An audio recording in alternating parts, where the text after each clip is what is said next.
అంతటి సంస్కారం ఎలా వచ్చింది? ఆయన ఒక రాజు అండి. ఆ రాజుకు బందీగా దొరికింది అంత అందగత్తె. ఏం చేసి ఇంకోళ్ళైతే ఏం చేస్తారు చెప్పండి? ఖచ్చితంగా. ఆయనకి ఆయన తల్లి జిజాబే అలా నేర్పింది సంస్కరణ. ఆయన నేనెంతో పరశ్రీ అంతే అని నేర్పేసింది. ఆయన అది అలవరుచుకున్నాడు. ఒకటి.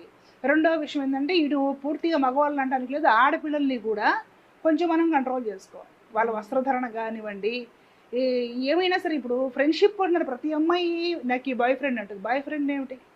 మగపిల్లలతో అతి స్నేహం చేయకూడదండి. బాయ్ ఫ్రెండ్ అని ఎందుకంటావు? అన్న తమ్ముడు అనలేవా?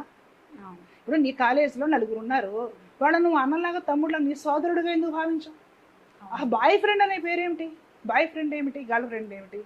మగపిల్లలు కూడా ఏమైనా గర్ల్ ఫ్రెండ్ ఏమిటి? ఎన్నో బొమ్మ, షోరూంలో బొమ్మ.